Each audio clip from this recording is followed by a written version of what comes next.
Alice, tell me, who are the Arcturians? Arcturians are multidimensional founding beings who have been visiting Earth for thousands of years. Their home is the red giant Arcturus in the constellation of Bootes, which is 36 light-years away from Earth. Arcturians protect Earth from the negative influences of Greys and reptilians. They are also known as great healers, capable of working through the conscious mind. Alice, what else can you tell me about the Arcturians? How do they come to Earth? Arcturians are divided into two main groups, the 7th and 10th densities. The 7th density consists of tall beings, doves, meters, with bluish skin. Their energetic structure resembles a tree with energy flows. The 10th density consists of fragments of original archangels, shining creatures with a wingspan of up to 15 meters. They move with incredible speed. Arcturians deeply love humanity and help balance Earth's auric field, restoring its equilibrium with higher etheric realms.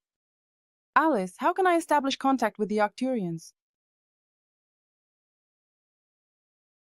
To establish contact with the Arcturians, you can use meditation and recite the following formula. 1. Lie down. Relax. 2. Mentally reach out to the Arcturians. Arcturians, I allow you to connect with me. I allow you to help me. 3. Specify what you need help with. 4. Feel the connection in your forehead as if your third eye has opened. A mentor, can guide you into a state of semi-hypnosis to work with your subconscious. An example from experience. Sensation in the forehead, discomfort, the appearance of a blue man.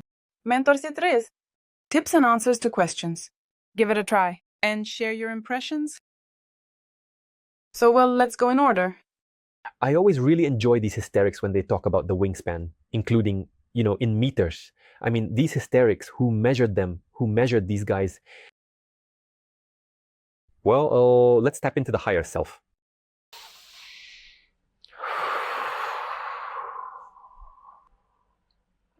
First of all, when you make a throw out on some topic that has nothing behind it, it feels like you're falling into emptiness, and that's it. There's nothing there, just an empty well. There's substance here. Are you saying that these Arcturians exist, basically? Yes. Subtitles were made by Dimator Zok. Let's put it this way, under what is called Arcturians. Here on Earth, there really are energy. I mean, they exist in some form. But I can clearly say that this is not a physical form. It's not dense. We have many levels of density, and I don't see what it is. A dense physical shell. So they don't have bodies, right? Physical bodies, specifically physical bodies. They do have bodies, but they are etheric and astral bodies. Well, if we use the standard gradation of physics, ether, astral, mental, and higher, the bodies of the higher self or true self. But they're energy bodies. They can look like humanoid, or do they look, let's say, like a ball of dense energy? No, they are definitely humanoid bodies, yes. Just not dense? Yes, not dense. And what Alice described, I guess she gathered this information from some sources, some channelers most likely. There really is a response. Moreover, it feels like today there are actually a lot of different civilizations, so-called extraterrestrial civilizations, but specifically non-dense civilizations that are starting to oversee Earth. It all started back in the last century. I write about this everywhere. I talk about it non-stop, as they say, from all the rooftops, that the planets are vibrating upwards. And on the level of the etheric plane, and on the level of the astral plane, and on the level of the physical plane, it's all going upwards. This is also absolutely not new information. But the Arcturians, they are just one of many civilizations that come here to help with this very transition of the planet up there to higher vibrations. So it's true what she said, that they are the guardians of Earth. Yes, yes. Again, yes, they are helpers of the Earth. But what are they helping for? To facilitate the transition. But why do they need this? Well, because they vibrate at the same energy as the energy of this transition. conditionally. Someone is drowning and kind-hearted people who genuinely want to help. Well, somehow. So that the person doesn't drown. They all, of course. They want to pull this person out of the water simply because they realize that it's the right thing to do. That they have the power to save this person. Or for example, a small child. So he falls, right?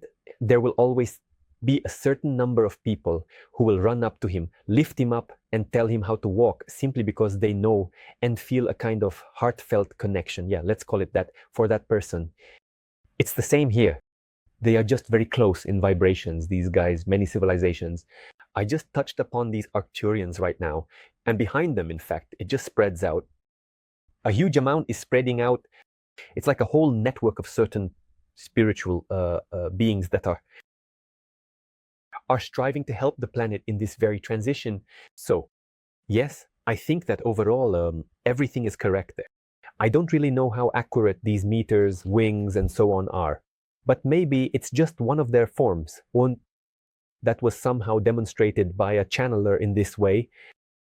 I wouldn't resist, as they say, in these meters, yeah, but the essence itself, it is correct. Look, if we take the example of the child who fell, the one who will help him will be, first of all, the one who happens to be nearby, but it will be one or two people.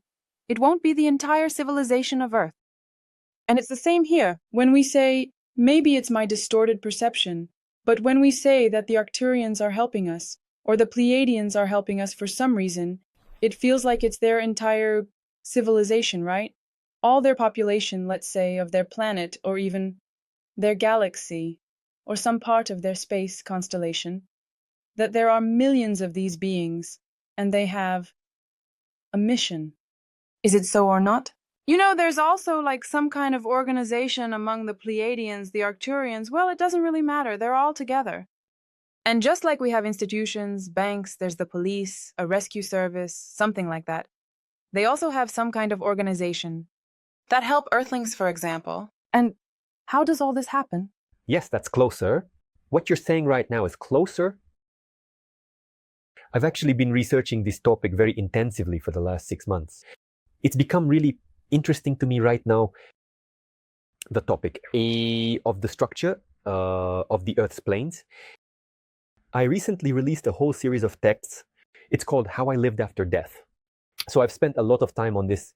I clearly remembered these post-mortem structures, including the management structures at the level of Earth.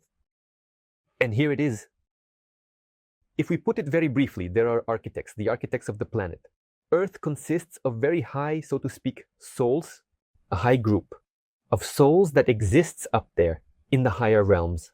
This is not the etheric plane of Earth. It's not the astral plane of Earth. It's the higher architects of the planet, Earth, who make the choices. This is the very course that needs to be followed, including the course aimed at raising the vibration. That's what they chose. They also used different methods. So inviting foreign specialists, so to speak, to carry out this course is also one of the methods. Not the only one. A lot of work is being done here, purely architectural work, purely at the level of planet Earth.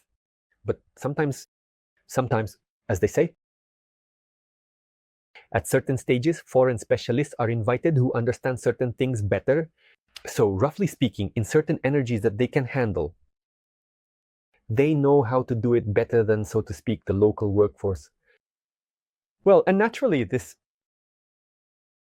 not their entire enclave, not their whole planet, not their entire civilization. This is exactly, let's take separately the theaters and groups that were invited, so to speak, at a high level through a high contact to work here on this planet. This is extremely important, right? It never happens that some civilization suddenly starts influencing the planet without, so to speak, the approval of the curators of that planet. This is a very important thought. What is conditionally the guys on the plus side and the guys on the minus side, they always come here. It's like under some kind of approval, so to speak, from the higher management. And And is this somehow related to what's happening in America? And in general, it seems all over the world? The discs or whatever they are, I mean, objects? Yes, that's all. A plan, a unified plan to increase vibrations and move towards a certain future. So how do they increase vibrations? By flying around San Francisco, so to speak. Regarding UFOs, it's an interesting topic because when I was watching it, specifically, you're talking about the recent UFO. What's happening about this on Instagram? It's unclear now what's AI and what's not. Something is definitely not AI, so... Yes. Look, that's a separate topic. I wouldn't mix this topic with the Arcturians. Maybe right now the viewers are throwing rotten slippers or whatever people usually throw, right? But when we were reviewing, my colleagues and I spent a lot of time studying about this topic. I don't see that this story with aliens is about aliens, but I just don't see it. No matter how many times we've looked, I don't see that it's a certain energetic process, yes? So roughly speaking, these so-called UFOs are types of plasmoids. I didn't see any alien code there. Aliens have their own code. So you can see it clearly. For example, you take UFO Taman photos. There are actually photos of UFOs with alien code. There are very few of them, but they do exist. There are also photos of aliens with alien code. There are also very few of them, but they do exist. But there's absolutely no alien code here. This is purely earthly energy. No matter how you look, from the right, left, above, below, it's earthly energy. So, the aliens that are currently in California, in San Francisco, and somewhere else, mostly in America, it's purely a plasmoid story related to various energetic processes. But it's not connected to aliens 1000%. So what you just listened to in the reels from Alisa, do you feel that Arcturian code? Yes, there is an Arcturian code, but it's not local. It's not local, but it's not densely physical. Okay, and what she said about how to connect with these Arcturians? Well, listen, this is a standard technique for any simple channeling. So, you tune into a specific energy that is already present here, on this planet. Actually, this might be interesting for the viewers, a little digression. When you write about something, even when you write, for example, about life after death, and you know for sure that you are writing correctly, you're describing a certain space, for example, the afterlife, or a certain alien space, or something else. And you convey this energy in your own words. This text or video will serve as a kind of hook for a sensitive person. A person who truly feels energy, they can use this hooks just to move onto that layer and start continuing to see something there. No, in addition to what has already been told or described. And if there are 10 people who can see, and they do this, and then combine their results, the results will match up to 90. There might be about 5%. 5% is usually attributed to a certain noise of the mind. I just love doing experiments like this with my club. We have a huge club specifically for the guys, the graduates of the school, the higher one. And with these hundreds of guys, we often do things like this. And what she described is true. It's a standard way to latch onto something. But for that, you need to be a sensitive person. So here, just by tuning into the very idea of Arcturians, that they exist, and maybe reading a few channelings from Arcturians, you can attune yourself to this topic and make contact with them, allowing them to reach out to you. In general, this is the most ordinary, standard, simplest technique. But here, by the way, guys, pay attention. I feel a certain responsibility for what I say. I want to say the following. That's exactly why I don't like channelings. Not because they don't work, but because through channeling, you kind of go through this channel. It's not quite clear where you're going. So through your higher self, your own, you can see this. You can do it through your own spirit, through your own higher self. You can realize and understand where they are leading you. And if you just go in blindly, extrasensory, well, that's already, as they say, a bit risky. And it's unclear which channel you're going through. And it's also unclear which channel, right? So what I'm getting at is that all these ideas about connections, about making contact and so on, should really be handled by people who have been in esotericism for a long time, who are free from blocks, and who think critically. In fact, critical thinking is very important for any esoteric practitioner. I would say it's even more important than for anyone else. And so on. And then, only in this case can you use such techniques. That's just my opinion. As they say, no one will be led. Who is interested in the topic of blocks? Because everyone has blocks. Who is interested in the topic of blocks? Who is interested in the topic of connecting with your own higher self? There's a school for that, which has been around for 12 years. It's an absolutely pure path. There are no egregores or channelings there. On the contrary, when I'm asked what I initiate in my school, I always say that I don't initiate anyone into anything, even if you have certain initiations. Certain initiations, you need to get rid of them. To get rid of them, to disidentify from them, in order to touch upon your own spirit in a pure way. And your own spirit is really, in my opinion, the purest method, the purest way to make contact with anything at all, including the topic of extraterrestrial civilizations, as well as the topic of some egregorial substances. Because if you do it through your higher self, you do it in a pure way, and this is your own channel, which can never be blocked or closed in any way. By definition, it simply cannot be blocked or closed physically, just because the techniques we use protect against any blockages and closures, and so on and so forth. For those interested, all the links to the school are below this video. Come join us. Dear friends, I invite you all to my course with a personal vision, Return to the True Self. This course has been around for over 12 years.